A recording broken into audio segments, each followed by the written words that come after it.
ਕਿ ਅੱਜ ਚਰਨਜੀਤ ਚੰਨੀ ਜੀ ਤੇ ਨਵਜੋਤ ਸਿੱਧੂ ਜੀ ਮਾਲਵਿਕਾ ਨੂੰ ਜੁਆਇਨ ਕਰਾਉਣ ਆ ਰਹੇ ਹੈ। ਅੱਛਾ। ਤੇ ਤੁਸੀਂ ਉੱਥੇ ਜ਼ਰੂਰ ਪਹੁੰਚੋ। ਭਾਰਤ ਮਾਤਾ ਕੀ ਜੈ। ਮੈਂ ਦੇਸ਼ ਭਗਤ ਹਾਂ। ਦੇਖੋ ਇਹ ਫਿਰ ਤੁਸੀਂ ਪੱਤਰਕਾਰਾਂ ਵਾਲੀਆਂ ਉਹ ਚਾਲਬਾਜ਼ੀ ਨਹੀਂ ਹੈ ਨਾ। ਮੈਂ ਪਾਰਟੀ ਦੇ ਨਾਲ ਮਾਤਾ ਕੀ ਜੈ ਅੱਜ ਜੇ ਕੋਈ ਕਹਿੰਦਾ ਸਰ ਜੋ ਜੀ ਮੈਨੂੰ ਇੱਕ ਚੀਜ਼ ਦੱਸੋ, ਜਿਹੜਾ ਬੰਦਾ ਭਾਰਤ ਮਾਤਾ ਦੀ ਜੈ ਕਹੇਗਾ ਉਹ ਭਾਜਪਾ ਦੇ ਨਾਲ ਹੀ ਜੁੜਿਆ ਰਹੇਗਾ। ਉਸ ਮਾਤਾ ਨੂੰ ਜਿਹੜੇ ਇਸ ਦੁਨੀਆ ਤੋਂ ਚਲੇ ਗਏ, ਜਿਹਨੂੰ ਤੁਸੀਂ ਕਹਿੰਦੇ ਮੈਂ ਸਭ ਤੋਂ ਵੱਧ ਪਿਆਰ ਕਰਦਾ, ਜਿਹਨੇ ਉਹਦਾ ਨਾਂ ਦੁਨੀਆ 'ਚ ਚਮਕਾਇਆ ਹੋਵੇ, ਉਹਨੂੰ ਮਾਣ ਸਤਿਕਾਰ ਦਿੱਤਾ ਹੋਵੇ, ਯਾਰ ਤੁਸੀਂ ਉਹਦੇ ਹੀ ਗੱਲ ਨੂੰ ਪੈ ਜਾਓ। ਅਜੇ ਤੁਹਾਨੂੰ ਦੁੱਖ ਲੱਗਾ ਕਿ ਤੁਸੀਂ ਘਰੇ ਬੈਠੇ ਹੋ ਤੇ ਉਧਰ ਜੁਆਇਨਿੰਗ ਹੋ ਰਹੀ ਹੈ।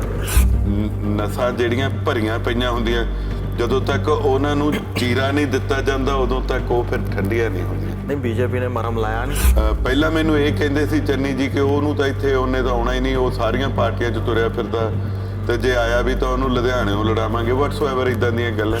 ਜੇ ਕੈਪਟਨ ਸਾਹਿਬ ਹੁੰਦੇ ਫਿਰ ਕਿਸ ਤਰੀਕੇ ਦੇ ਨਾਲ ਸ਼ਤਰੰਜ ਚੱਲਦੀ ਸਿਆਸਤ ਦੀ। I am sorry to say Malvika Sood ਨੂੰ ਮੋਗੇ 'ਚ ਕੌਣ ਜਾਣਦਾ ਸੀ। ਮੈਂ ਵਾਇਰਲ ਨਹੀਂ ਕਰਦਾ ਉਹੋ ਜਿਹੀਆਂ ਰਿਕਾਰਡਿੰਗਸ। ਮੈਂ ਕੁੱਤੇ ਕੰਮਾਂ 'ਚ ਪੈਂਦਾ ਨਹੀਂ, ਮੈਂ ਉਹਨਾਂ ਵਰਗਾ ਨਹੀਂ। ਸੇਵਾ ਦੇ ਨਾਂ ਦੇ ਉੱਤੇ ਇੱਥੇ ਉਹ ਤੁਸੀਂ ਸੇਵਾ ਇਸ ਕਰਕੇ ਕਰ ਰਹੇ ਸੀਗੇ ਕਿ ਤੁਸੀਂ ਉਹਨੂੰ ਰਾਜਨੀਤੀ ਲਈ ਵਰਤਣਾ ਸੀ। ਮੈਂ 15 ਦਿਨ ਪਹਿਲਾਂ ਆਇਆ ਹੋਇਆ ਕੈਂਡੀਡੇਟ ਨਹੀਂ ਹੈਗਾ। ਔਰ ਜਦੋਂ ਮੈਂ ਸਕਾਪ ਪਾ ਕੇ ਆਪਣੇ ਸਾਥੀਆਂ ਦੇ ਨਾਲ ਗਿਆ, ਉਹਨਾਂ ਨੇ ਵੀ ਪਾਏ ਸੀ।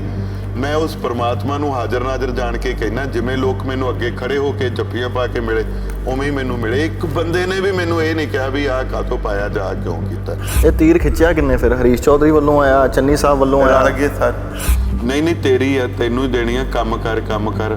ਔਰ ਵਿੱਚੋਂ ਉਹ ਜੁਗਾੜ ਲਾ ਗਏ। ਉਦੋਂ ਬਾਅਦ ਉਹਨਾਂ ਨੇ ਵੀਡੀਓ ਪਾਈ, ਉਹਦੇ ਵਿੱਚ ਕਿਹਾ ਕਿ ਮੈਂ ਜਲਦੀ ਆਉਂਗਾ, ਮੈਂ ਅਸੀਂ ਦੋਨੇ ਭਰਾ ਇੱਕ ਸੈਲਫੀ ਲਵਾਂਗੇ।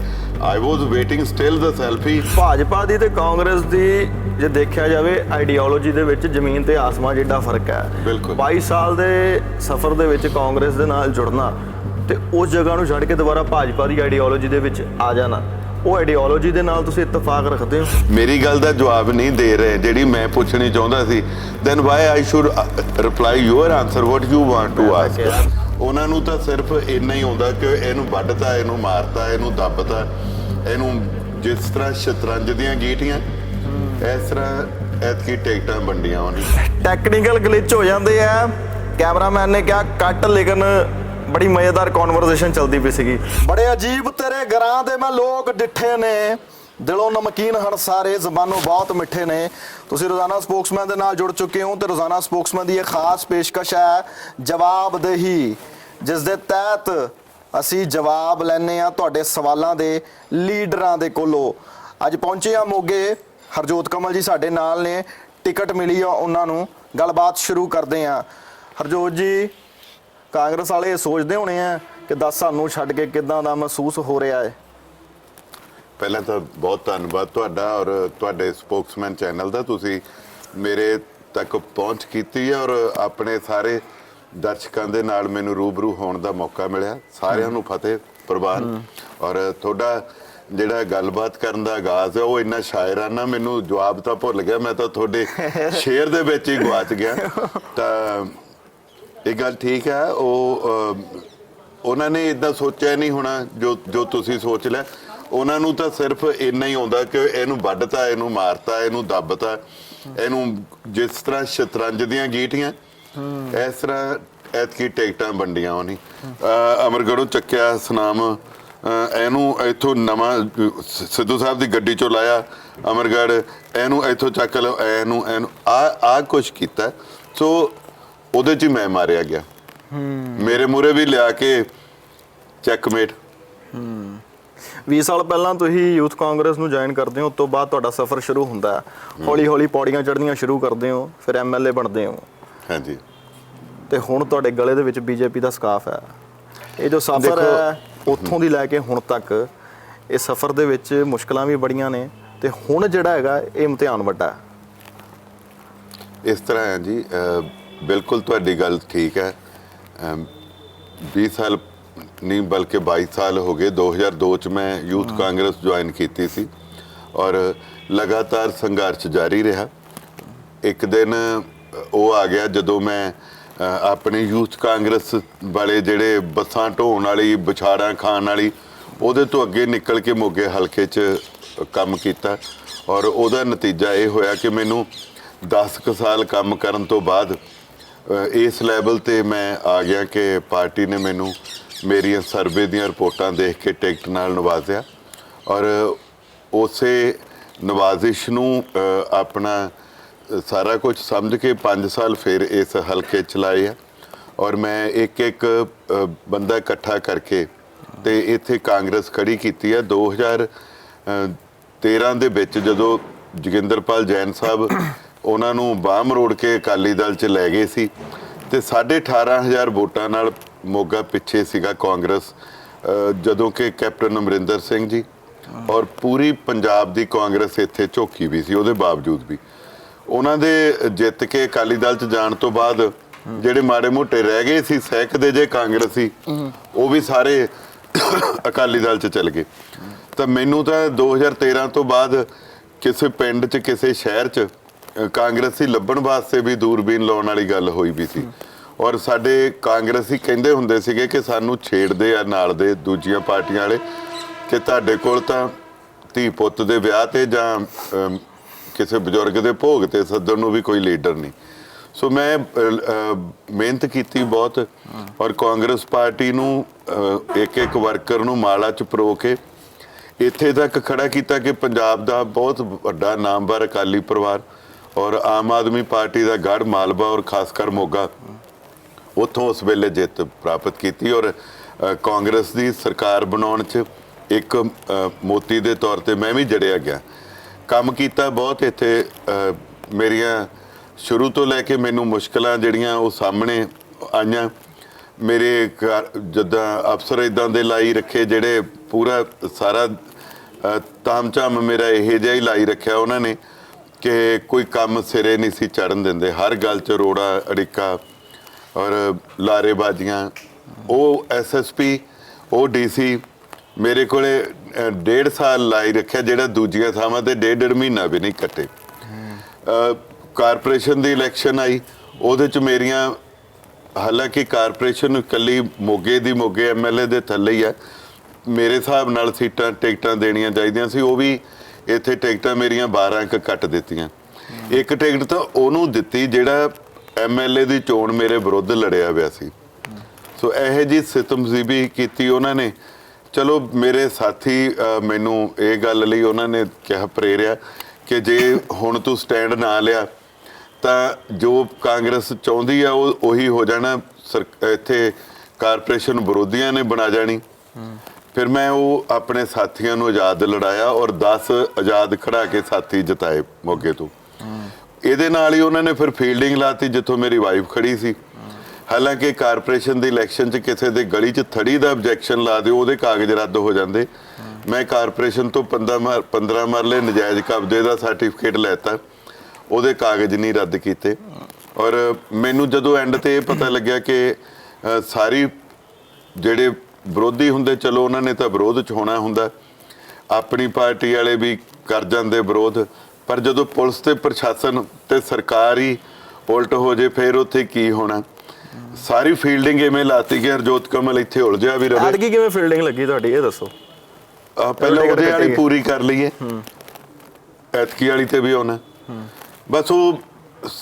ਪਰ ਫਿਰ ਮੈਂ ਉੱਥੋਂ ਨਿਕਲ ਕੇ ਸਰੈਂਡਰ ਕਰਤਾ। ਮੈਂ ਆਪਦੀ ਵਾਈਫ ਨੂੰ ਕਿਹਾ ਤੂੰ ਲੜਾਈ ਲੜ, ਤਾਂ ਹੁਣ ਜਿੱਤ ਹਾਰ ਮਾਲਕ ਦੇ ਹੱਥ ਆ ਤੇ ਮੈਨੂੰ ਬਾਕੀ ਸੀਟਾਂ ਜਿਤਾ ਲੈਂਦੇ। ਫਿਰ ਉਹ ਅਸੀਂ 10 ਸੀਟਾਂ ਆਜ਼ਾਦ ਵੀ ਜਿੱਤੀਆਂ।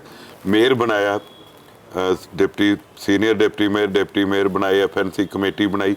ਉੱਥੇ ਵੀ ਮੇਰੇ ਨਾਲ ਫਿਰ ਇਹ ਕਰਨ ਲੱਗਿਆ ਧੱਕਾ ਕਿ ਮੇਅਰ ਫਲਾਣੇ ਨੂੰ ਬਣਾਉਣਾ। ਉਹ ਬੰਦਾ ਜਿਹੜਾ ਮੇਰੇ ਵਿਰੋਧ 'ਚ ਰਿਹਾ ਸੀ ਉਹਦੇ ਘਰ ਵਾਲੀ ਨੂੰ ਮੈਂ ਕਿਹਾ ਵੀ ਹੁਣ ਮੇਰੇ ਐਮਸੀ ਆ, ਜੇ ਤੁਸੀਂ ਉੱਤੋਂ ਹੋਰ ਕੋਈ ਭੇਜਤੀ ਮੈਂ ਤਾਂ ਆਪਦੇ ਵਾਲੇ ਦਾ ਨਾਂ ਲੈ ਲੈਣਾ। ਔਰ ਫਿਰ ਮੈਂ ਲਿਆ ਵੀ ਇੱਕ ਦਾ। ਚਲੋ ਐਨੀ ਉਹਦੇ ਤੋਂ ਬਾਅਦ ਬੜੀਆਂ ਚੇਂਜਿਸ ਆਈਆਂ। ਕੈਪਟਨ ਅਮਰਿੰਦਰ ਸਿੰਘ ਹੋਣੀ ਮੈਨੂੰ ਬੜਾ ਪਿਆਰ ਕਰਦੇ ਸੀ, ਮੈਂ ਵੀ ਉਹਨਾਂ ਨੂੰ ਆਪਦੇ ਫਾਦਰ ਵਾਂਗੂ, ਮੇਰੇ ਫਾਦਰ ਵੀ ਐਕਸ ਸਰਵਿਸਮੈਨ ਕਰਦੇ ਸੀ। ਬਟ ਪ੍ਰਸ਼ਾਸਨਿਕ ਜਿਹੜੇ ਅਧਿਕਾਰੀ ਸੀ ਮੈਨੂੰ ਵੀ ਬਹੁਤ ਤੰਗ ਕੀਤਾ ਉਹਨਾਂ ਨੇ, ਪੁਲਿਸ ਨੇ ਵੀ ਪ੍ਰਸ਼ਾਸਨ ਨੇ ਵੀ। ਸੋ ਅਸੀਂ ਸਾਰੇ ਕਿਤੇ ਨਾ ਕਿਤੇ ਇਸ ਗੱਲੋਂ ਦੁਖੀ ਸੀਗੇ ਕਿ ਕੈਪਟਨ ਸਾਹਿਬ ਨੇ ਪੋਲੀਟੀਕਲ ਬੰਦਿਆਂ ਨੂੰ ਬਹੁਤ ਰਗੜੇ ਲਵਾਏ ਅਫਸਰਾਂ ਤੋਂ।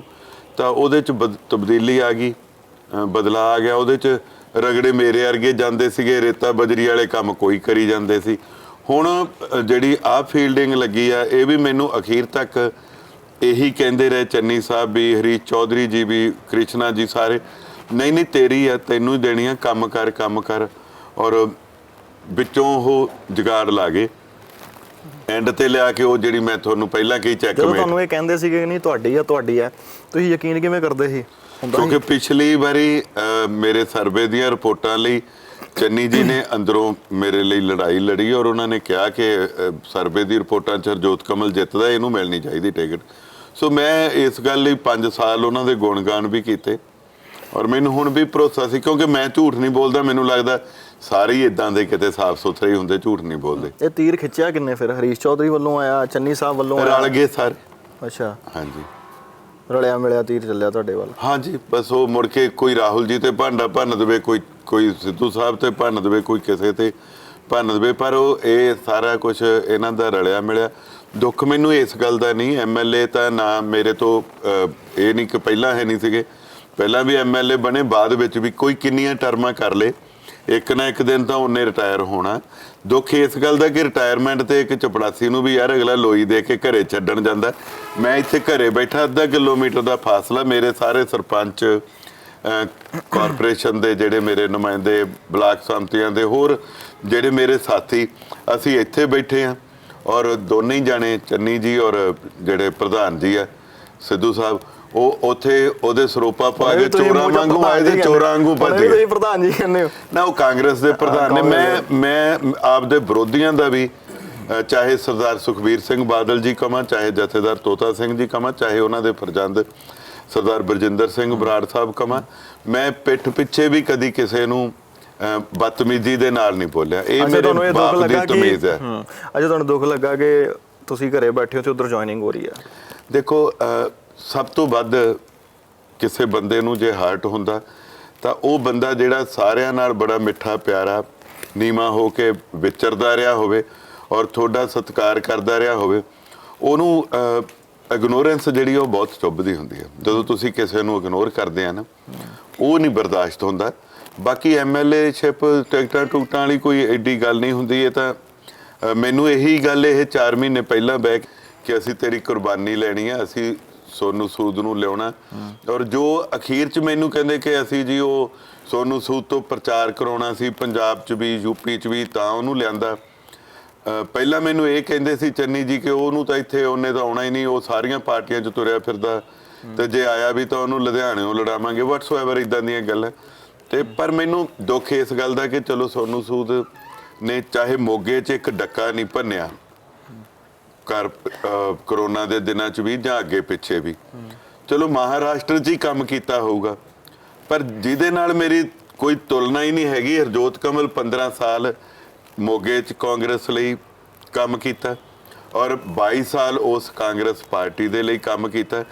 ਇੱਥੇ ਤਾਂ ਜੇ 22 ਦਿਨ ਕੀ 15 ਦਿਨ ਵੀ ਨਹੀਂ ਹੋਏ ਕਾਂਗਰਸ 'ਚ ਲਿਆਂਦਾ ਔਰ ਟਿਕਟ ਨਾਲ ਨਵਾਜ਼ਤਾ। ਔਰ ਉਹਨਾਂ ਦਾ, ਹਰਜੋਤ ਕਮਲ ਦਾ ਹੀ ਇੱਕ ਪ੍ਰਾਪਤੀ ਹੈ ਕਿ ਮੈਂ ਕਾਂਗਰਸ ਲਈ ਦਿਨ ਰਾਤ ਇੱਕ ਕੀਤਾ। ਹਰਜੋਤ ਕਮਲ ਦੀ ਇੱਕ ਪ੍ਰਾਪਤੀ ਹੈ ਕਿ ਉਹਨੇ ਮੋਗੇ ਦੇ ਵਿੱਚ ਕਿਸੇ ਸੜਕ ਤੇ ਚਲ ਜਾਓ, ਕਿਸੇ ਗਲੀ 'ਚ ਚਲ ਜਾਓ, ਆਮ ਬੰਦੇ ਨੂੰ ਪੁੱਛੋ, ਤੁਹਾਨੂੰ ਕਹੂਗਾ ਕਿ ਕੰਮ ਹੋਇਆ। ਚਾਹੇ ਸਿਵਲ ਹਸਪੀਟਲ 'ਚ 4.5 ਕਰੋੜ ਨਾਲ ਜੱਚਾ ਬੱਚਾ ਪੂਰਾ ਵਿੰਗ ਬਣਾਤਾ, ਚਾਹੇ ਆਯੂਸ਼ ਦਾ 6.5 ਕਰੋੜ ਨਾਲ ਇੱਕ ਨਵਾਂ ਹਸਪੀਟਲ ਖੜਾ ਕਰਤਾ। ਮੈਂ ਉਹਨੂੰ ਫੋਕਲ ਪੁਆਇੰਟ 'ਚ 9 ਕਰੋੜ 65 ਲੱਖ ਇੱਕ ਲੱਗਿਆ, 42 ਲੱਖ ਦੇ ਹੁਣ ਹੋਰ ਐਸਟੀਪੀ ਯੂਨਿਟ ਹੈ। ਚਾਹੇ ਮੇਰੇ ਮੰਡੀ ਦੇ ਵਿੱਚ 11.5 ਕਰੋੜ ਦੇ ਕੰਮ ਹੋਏ ਆ। ਇਹਦੇ ਤੋਂ ਬਿਨਾਂ ਹੋਰ ਜਿਹੜੀਆਂ ਗੱਲਾਂ, ਨਵਾਂ ਜਿੰਨਾ ਏਰੀਆ ਹੈਗਾ ਜਾਂ ਪੁਰਾਣੀ ਜਿੱਥੇ ਪਾਣੀ ਲੀਕ ਆ ਮਿਕਸ ਹੁੰਦਾ, ਉਹ ਸਾਰੇ ਦਾ ਪ੍ਰੋਜੈਕਟ 50 ਕਰੋੜ 74 ਲੱਖ ਦਾ ਨਵਾਂ ਪਾਸ ਹੋ ਕੇ ਆ ਗਿਆ।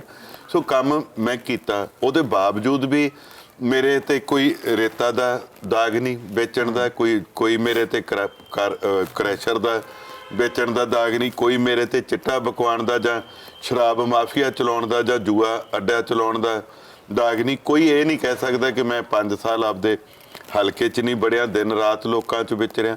ਕੋਈ ਇਹ ਨਹੀਂ ਕਹਿ ਸਕਦਾ ਕਿ ਐਮਐਲਏ ਬਣ ਕੇ ਹਰਜੋਤ ਕਮਲ ਦੀ ਤਾਂ ਧੌਣ 'ਚ ਕਿੱਲਾ ਹੀ ਬਹੁਤ ਆ ਗਿਆ ਸੀ, ਇਹ ਤਾਂ ਲੋਕਾਂ ਨੂੰ ਆਕੜ ਕੇ ਮਿਲਦਾ ਸੀ। ਅੱਜ ਵੀ ਮੇਰੇ ਬਜ਼ੁਰਗ, ਮੇਰੀਆਂ ਮਾਵਾਂ, ਸਾਰਿਆਂ ਦੇ ਮੈਂ ਪੈਰੀਂ ਹੱਥ ਲਾ ਕੇ ਮਿਲਦਾ। ਮੇਰੀਆਂ ਭੈਣਾਂ, ਮੇਰੇ ਭਰਾ, ਮੇਰੇ ਸਾਥੀ, ਬੱਚੇ ਬੱਚੀਆਂ, ਮੈਨੂੰ ਗਲਵੱਕੜੀ ਪਾ ਕੇ ਮਿਲਦੇ, ਇਹ ਸਭ ਤੋਂ ਵੱਡੀ ਮੇਰੀ ਪ੍ਰਾਪਤੀ ਹੈਗੀ ਮੈਂ ਹੈ। ਸੋਨੂ ਸੂਦ ਹੋਰਾਂ ਨਾਲ ਇੰਟਰਵਿਊ ਕੀਤੀ, ਮਾਲਵਿਕਾ ਸੂਦ ਵੀ ਨਾਲ ਹੀ ਖੜੇ ਸੀਗੇ। ਮੈਂ ਸੋਨੂ ਸੂਦ ਸਾਹਿਬ ਨੂੰ ਪੁੱਛਿਆ, ਉਹ ਕਹਿੰਦੇ ਕਿ ਯਾਰ ਮੈਂ ਫੋਨ ਕਰਕੇ ਅਜੀਬ ਵੀ ਫੀਲ ਕੀਤਾ। ਹਰਜੋਤ ਕਮਲ ਜੀ ਨੂੰ ਮੈਂ ਫੋਨ ਵੀ ਕੀਤਾ ਕਿ ਮੇਰੇ ਤੁਸੀਂ ਵੱਡੇ ਭਾਜੀ ਹੋ, ਤੁਸੀਂ ਮੇਰੇ ਨਾਲ ਖੜੇ ਹੋਵੋ। ਮੈਨੂੰ ਅਜੀਬ ਵੀ ਫੀਲ ਹੋਇਆ, ਮੈਂ ਆਪਣੇ ਆਪ 'ਚ ਸੌਰੀ ਵੀ ਫੀਲ ਕੀਤੀ। ਇੱਕ ਮੈਂ ਬੇਸਿਕਲੀ ਮੈਂ ਡਾਕਟਰ ਹਾਂ, ਉਸ ਤੋਂ ਬਾਅਦ MBA ਕੀਤੀ। ਸਾਡੇ ਡਾਕਟਰੀ ਦੇ ਵਿੱਚ ਇੱਕ ਲਾਈਨ ਆਉਂਦੀ ਹੁੰਦੀ ਹੈ, ਸੌਰੀ ਕਾਂਟ ਮੇਕ ਏ ਡੈਡ ਮੈਨ ਅਲਾਈਵ। ਤੁਸੀਂ ਕਿਸੇ ਦਾ ਗਲਾ ਵੱਢ ਕੇ ਉਹਨੂੰ ਮੁੜ ਕੇ ਕਹਿ ਦੋ ਵੀ ਗੁਸਤਾਖੀ ਲਈ ਮਾਫੀ। ਉਹ ਹਰਜੋਤ ਕਮਲ ਜਿਹਦੇ ਬਾਰੇ ਤੁਸੀਂ ਇਹ ਕਹਿੰਦੇ ਸੀਗੇ, ਹਰਜੋਤ ਕਮਲ ਮੇਰਾ ਭਰਾ ਆ, ਹਰਜੋਤ ਕਮਲ ਨੇ ਮੋਗੇ 'ਚ ਬਹੁਤ ਚੰਗਾ ਕੰਮ ਕੀਤਾ, ਸਾਨੂੰ ਇਹੋ ਜਿਹੇ ਲੀਡਰ ਚਾਹੀਦੇ ਆ। ਮੇਰੇ ਕੋਲ ਵੀਡੀਓ ਮੈਂ ਤੁਹਾਨੂੰ ਭੇਜ ਦੂੰਗਾ। ਸਾਨੂੰ ਇਹੋ ਜਿਹੇ ਲੀਡਰ ਚਾਹੀਦੇ ਆ। ਉਹਨਾਂ ਦੇ ਮਾਤਾ ਜੀ ਦੇ ਨਾਮ ਤੇ ਬਣਾਈ ਸੀ। ਸਾਨੂੰ ਮੇਰੇ ਕਹਿੰਦੇ ਦੁਨੀਆ 'ਚ ਮੈਂ ਭਾਵੇਂ ਮਸ਼ਹੂਰੀ ਖੱਟ ਰਹੀ ਹੋਵੇ, ਪਰ ਆਪਦੇ ਘਰ ਦੇ ਵਿੱਚ ਮੇਰੀ ਮਾਤਾ ਦੇ ਨਾਮ ਤੇ ਸੜਕ ਦਾ ਨਾਮ ਰੱਖ ਕੇ ਔਰ ਸੜਕ ਬਣਾ ਕੇ ਜੋ ਹਰਜੋਤ ਭਾਜੀ ਨੇ ਮੈਨੂੰ ਮਾਨ ਸਨਮਾਨ ਦਿੱਤਾ, ਮੈਂ ਕਦੇ ਭੁੱਲ ਨਹੀਂ ਸਕਦਾ। ਉਹ ਬਹੁਤ ਵੱਡੇ ਲੀਡਰ ਹੈ। ਸਾਨੂੰ ਮੋਗੇ ਵਾਸਤੇ ਇਹੋ ਜਿਹਾ MLA ਚਾਹੀਦਾ, ਇਹੋ ਜਿਹਾ ਚਾਹੀਦਾ। ਉਹ ਸਾਰੀਆਂ ਗੱਲਾਂ ਕਰਕੇ ਤੇ ਤੁਸੀਂ ਜਿਸ ਬੰਦੇ ਨੇ, ਮੈਂ ਕਹਿੰਦਾ ਤੁਹਾਡੇ ਜ਼ਿੰਦਗੀ ਦੇ ਵਿੱਚ ਇੱਕ ਵਾਰੀ ਕਿਸੇ ਬੰਦੇ ਦਾ ਸਹਾਨ ਹੁੰਦਾ, ਰੋਜ਼-ਰੋਜ਼ ਨਹੀਂ ਸਹਾਨ ਲਏ ਜਾਂਦੇ, ਬਜ਼ੁਰਗ ਕਹਿੰਦੇ। ਔਰ ਜਿਸ ਬੰਦੇ ਨੇ ਤੁਹਾਨੂੰ ਮਾਨ ਸਨਮਾਨ ਦਿੱਤਾ ਹੋਵੇ, ਤੁਹਾਨੂੰ ਵੀ ਨਹੀਂ, ਤੁਹਾਡੇ ਉਸ ਮਾਤਾ ਨੂੰ ਜਿਹੜੇ ਇਸ ਦੁਨੀਆ ਤੋਂ ਚਲੇ ਗਏ, ਜਿਹਨੂੰ ਤੁਸੀਂ ਕਹਿੰਦੇ ਮੈਂ ਸਭ ਤੋਂ ਵੱਧ ਪਿਆਰ ਕਰਦਾ, ਜਿਹਨੇ ਉਹਦਾ ਨਾਂ ਦੁਨੀਆ 'ਚ ਚਮਕਾਇਆ ਹੋਵੇ, ਉਹਨੂੰ ਮਾਨ ਸਤਿਕਾਰ ਦਿੱਤਾ ਹੋਵੇ, ਯਾਰ ਤੁਸੀਂ ਉਹਦੇ ਹੀ ਗੱਲ ਨੂੰ ਪੈ ਜਾਓ, ਉਹਦਾ ਹੀ ਗਾਟਾ ਲਾ ਕੇ ਤੁਸੀਂ ਮੁੜ ਕੇ ਕਹਿ ਦਿਓ ਮੈਂ ਤਾਂ ਸੌਰੀ ਵੀ ਕਿਹਾ। ਨਹੀਂ ਹੋਈ। Is it make any sense? ਨਹੀਂ ਫੋਨ ਤੇ Is it make any sense? ਤੁਹਾਡੀ ਫੋਨ ਤੇ ਗੱਲ ਕੀ ਹੋਈ? ਯਾਰ ਫੋਨ ਤੇ ਗੱਲ ਕੀ, ਮੈਨੂੰ ਤਾਂ ਫੋਨ ਉਦੋਂ ਵੀ ਉਹਨਾਂ ਦਾ ਆਉਂਦਾ ਹੁੰਦਾ ਸੀ ਜਦੋਂ ਮਾਤਾ ਦੇ ਨਾਂ ਤੇ ਸੜਕ ਬਣਾਉਣੀ ਸੀ। ਉਦੋਂ ਬਾਅਦ ਉਹਨਾਂ ਨੇ ਵੀਡੀਓ ਪਾਈ, ਉਹਦੇ ਵਿੱਚ ਕਹਿ ਕੇ ਮੈਂ ਜਲਦੀ ਆਉਂਗਾ, ਮੈਂ ਅਸੀਂ ਦੋਨੇ ਭਰਾ ਇੱਕ ਸੈਲਫੀ ਲਵਾਂਗੇ। ਆਈ ਵਾਸ ਵੇਟਿੰਗ ਸਟਿਲ ਦਾ ਸੈਲਫੀ, ਤੇ ਉਹਨਾਂ ਨੇ ਆ ਕੇ ਤੇ ਸੈਲਫੀ ਤਾਂ ਹੋਈ ਨਹੀਂ, ਸੁਰਖੀਆਂ ਬਣ ਗਈਆਂ। ਤੇ ਉਹ ਗੱਲ ਅੱਜ ਫੋਨ ਕਦੋਂ ਕੀਤਾ ਉਹਨੇ? ਜਿੱਦਣ ਕਹਿੰਦੇ ਤੁਸੀਂ ਸਾਰਾ ਕੁਝ you have planned each and everything, ਜਗਾੜ ਤੁਸੀਂ ਲਾਤਾ ਹਰਜੋਤ ਕਮਲ ਨੂੰ ਮਾਰਨ ਲਈ, ਵੱਢਣ ਲਈ। ਅੱਛਾ ਇੱਕ ਚੀਜ਼ ਹੋਰ ਦੱਸੋ, ਦੰਤ ਕਥਾਵਾਂ ਇਹ ਵੀ ਚੱਲਦੀਆਂ ਹੈਗੀਆਂ ਨੇ ਕਿ ਸੋਨੂ ਸੂਦ ਸਾਹਿਬ ਜਦੋਂ ਕਪਿਲ ਸ਼ਰਮਾ ਦੇ ਸ਼ੋਅ ਤੇ ਜਾਂਦੇ ਹੋ, ਉੱਥੇ ਨਵਜੋਤ ਸਿੰਘ ਸਿੱਧੂ ਨਾਲ ਮੁਲਾਕਾਤ ਹੁੰਦੀ ਹੈ, ਉਸ ਤੋਂ ਬਾਅਦ ਰਾਹੁਲ ਗਾਂਧੀ ਨਾਲ ਮੁਲਾਕਾਤ ਹੁੰਦੀ ਹੈ। ਇਹਦੇ 'ਚ ਕਿੰਨੀ ਕੁ ਸੱਚਾਈ ਹੈ? ਦੰਤ ਕਥਾਵਾਂ ਨੇ। ਦੇਖੋ ਦੰਦ ਕਥਾਵਾਂ ਦਾ ਬਹੁਤ ਲੰਬੀਆਂ ਚੌੜੀਆਂ ਹੁੰਦੀਆਂ, ਪਰ ਮੈਨੂੰ ਤਾਂ I know only the reality and I believe in a reality। ਮੈਨੂੰ ਤਾਂ ਪਤਾ ਨਹੀਂ ਕਦੋਂ ਦੀ ਕਨਸਪੀਰੇਸੀ ਬਣ ਰਹੀ ਸੀ, ਕਦੋਂ ਦੀ ਇਹ ਸਾਰਾ ਅੰਦਰ ਪੱਕ ਰਿਹਾ ਸੀ। I don't know. ਮੈਨੂੰ ਤਾਂ ਸਾਰੇ ਐਂ ਹੀ ਕਹਿੰਦੇ ਸੀ ਕੰਮ ਕਰ ਐਂਡ ਮੈਂ ਕੰਮ ਕੀਤਾ। ਮੇਰੇ ਪਿੰਡਾਂ 'ਚ ਜਾ ਕੇ ਦੇਖੋ, ਜਿਹੜੀਆਂ ਮੇਰੇ ਜੰਮਣ ਤੋਂ ਵੀ ਪਹਿਲਾਂ ਦੀਆਂ ਪੁਲੀਆਂ ਬਣੀਆਂ ਵੀ, ਕੋਈ 65 ਦੀ, ਕੋਈ 47 ਦੀ, ਉਹ ਸਾਰੀਆਂ 15 ਜਿਹੜੀਆਂ 10-10 ਫੁੱਟੀਆਂ, ਉਹ ਸਾਰੀਆਂ ਪੁਲੀਆਂ 24-24, 25-25, 28-28 ਫੁੱਟ ਕਰ ਦਿੱਤੀਆਂ। ਆਹ ਸੜਕਾਂ 18 ਫੁੱਟ ਧੱਲੇਕਿਆਂ ਦੇ ਵਿੱਚੋਂ ਲੁਹਾਰੇ ਨੂੰ ਚੜ੍ਹਨ ਵਾਲੀ ਜਿੰਨੀਆਂ ਸੜਕਾਂ, ਜਿੰਨੀਆਂ ਗਲੀਆਂ, ਇੰਨੇ ਕੰਮ ਕੀਤੇ ਹੈਗੇ। ਉਹਦੇ ਬਾਵਜੂਦ ਤੁਸੀਂ ਥੱਲੇ ਕੀ ਪਕਾਈ ਜਾਂਦੇ ਖਿਚੜੀ ਹੈ, ਤਾਂ ਮਹਾਰਾਜ ਜਾਣਦਾ ਕਿੱਥੇ ਕੀ ਹੋਇਆ, ਕਦੋਂ ਮਿਲੇ ਆ, ਕਦੋਂ ਉਹਨਾਂ ਦੀ ਗੁੱਟਰਗੂੰ ਹੋਈ ਹੈ। ਬਟ ਮੈਨੂੰ ਤਾਂ ਸੋਨੂ ਸੂਦ ਜੀ ਦਾ ਫੋਨ ਉਸ ਮਾਤਾ ਵਾਲੇ ਐਪੀਸੋਡ ਤੋਂ ਬਾਅਦ ਹੁਣ ਆਉਂਦਾ ਆ ਵੀ ਮੈਂ ਵੀ ਫੋਨ ਕੀਤਾ ਸੀ, ਉਹਨਾਂ ਦਾ ਫੋਨ ਆਇਆ, ਮੇਰੇ ਤੋਂ ਮਿਸ ਹੋ ਗਈ ਕਾਲ। ਮੈਂ ਉਸ ਤੋਂ ਬਾਅਦ ਮੈਂ ਕਾਲ ਕੀਤੀ ਔਰ ਮੈਂ ਉਹਨਾਂ ਨੂੰ ਕਿਹਾ, ਮੈਂ ਕਿਹਾ ਜੀ ਸੌਰੀ ਮੈਂ ਪਾਠ ਕਰਦਾ ਸੀ ਤੇ ਤੁਹਾਡੀ ਕਾਲ ਮਿਸ ਹੋ ਗਈ। ਕਹਿੰਦੇ ਮੈਂ ਇਹੀ ਕਹਿਣਾ ਸੀ ਤੁਹਾਨੂੰ ਕਿ ਅੱਜ ਚਰਨਜੀਤ ਚੰਨੀ ਜੀ ਤੇ ਨਵਜੋਤ ਸਿੱਧੂ ਜੀ ਮਾਲਵਿਕਾ ਨੂੰ ਜੁਆਇਨ ਕਰਾਉਣ ਵਾਲੇ ਹੈ। ਅੱਛਾ। ਤੇ ਤੁਸੀਂ ਉੱਥੇ ਜ਼ਰੂਰ ਪਹੁੰਚੋ। ਮੈਂ ਕਿਹਾ ਵੀ ਮੈਂ ਤੁਹਾਡੇ ਤੋਂ ਐਕਸਪੈਕਟ ਨਹੀਂ ਸੀ ਕਰਦਾ। ਤੁਸੀਂ ਅੱਗੋਂ ਕਿਹਾ ਹੈ ਕਿ ਜਿਸ ਬੰਦੇ ਨੂੰ ਤੁਸੀਂ ਇੰਨੀ ਪ੍ਰੇਜ਼ ਕਰਦੇ ਸੀ ਔਰ ਤੁਸੀਂ ਕਹਿੰਦੇ ਸੀਗੇ ਕਿ ਮੈਨੂੰ ਹਿੰਦੁਸਤਾਨ ਲੈਵਲ ਤੇ ਚਮਕਾਇਆ, ਮੇਰੇ ਕੋਲ ਰਿਕਾਰਡਿੰਗ ਹੈਗੀ ਸਾਰੀ ਉਹ, ਤੇ ਤੁਸੀਂ, ਪਰ ਮੈਂ ਵਾਇਰਲ ਨਹੀਂ ਕਰਦਾ ਉਹ ਜਿਹੀਆਂ ਰਿਕਾਰਡਿੰਗਸ, ਤੇ ਮੇਰੇ ਕੋਲ ਹੈਗੀ ਆ। ਕਰੋਗੇ ਹੁਣ ਤਾਂ ਚੋਣਾਂ ਆ ਗਿਆ। ਮੈਂ ਕੁੱਤੇ ਕੰਮਾਂ 'ਚ ਪੈਂਦਾ ਨਹੀਂ। ਮੈਂ ਉਹਨਾਂ ਵਰਗਾ ਨਹੀਂ ਜਿਹੜੇ ਕਿਸੇ ਨੂੰ ਵਰਤ ਕੇ ਉਹਨੂੰ ਪੌੜੀ ਬਣਾ ਕੇ ਤਾਂ ਚੜ ਕੇ ਤੇ ਉਹਦੀ ਉਸ ਪੌੜੀ ਨੂੰ ਹੀ ਤੋੜ ਦਿੰਦੇ ਤੇ ਢਾ ਦਿੰਦੇ। ਵਰਤੇ ਗਏ ਤੁਸੀਂ? ਯਾਰ ਤੁਸੀਂ ਦੇਖ ਲਓ, ਮੈਂ ਤੁਹਾਨੂੰ ਜਿਹੜੀ ਗੱਲ ਸੁਣਾਈ ਜਾਂਦਾ, ਤੁਹਾਨੂੰ ਨਹੀਂ ਇਸ ਗੱਲ 'ਚ ਕਿਤੇ ਲੱਗਦਾ ਕਿ ਸੋਨੂ ਸੂਦ ਜੀ ਨੇ, ਮਾਲਵਿਕਾ ਜੀ ਨੇ ਮੇਰੇ ਤੋਂ ਆਪਦੀ ਮਾਤਾ ਦਾ ਨਾਂ ਚਮਕਾ ਕੇ ਉਹਨਾਂ ਨੂੰ ਇੱਥੇ ਤਾਂ ਆਮ sorry to say Malvika Sood ਨੂੰ ਮੋਗੇ 'ਚ ਕੌਣ ਜਾਣਦਾ ਸੀ? ਔਰ ਲੋਕ ਮੈਨੂੰ ਕਹਿੰਦੇ ਕਿ ਇਹ ਸਭ ਤੋਂ ਵੱਡੀ ਗਲਤੀ ਤੇਰੀ ਹੈ, ਤੂੰ ਉਹਨਾਂ ਦੇ ਨਾਂ ਚਮਕਾਤਾ ਤੇ ਉਹ ਮੁੜ ਕੇ ਤੈਨੂੰ ਹੀ ਤੇਰੇ ਸਿਤਾਰੇ ਗਰਦਿਸ਼ 'ਚ ਕਰਨ ਲੱਗ ਪਏ। ਸੋ ਐਂਡ ਆਫ ਦਾ ਡੇ ਪਰਮਾਤਮਾ ਬਹੁਤ ਵੱਡੀ ਚੀਜ਼ ਹੈ। ਤੁਸੀਂ ਕਿਸੇ ਦੇ ਹੱਥ 'ਚੋਂ ਜੇ ਇੱਕ ਚੀਜ਼ ਖੋਹਨੇ ਆ ਤਾਂ ਪਰਮਾਤਮਾ ਪਤਾ ਨਹੀਂ ਉਹਦਾ ਹੱਥ ਖਾਲੀ ਇਸ ਕਰਕੇ ਕਰਦਾ, ਉਹਨੇ ਉਦੋਂ ਵੱਡੀ ਚੀਜ਼ ਦੇਣੀ ਹੁੰਦੀ ਹੈ।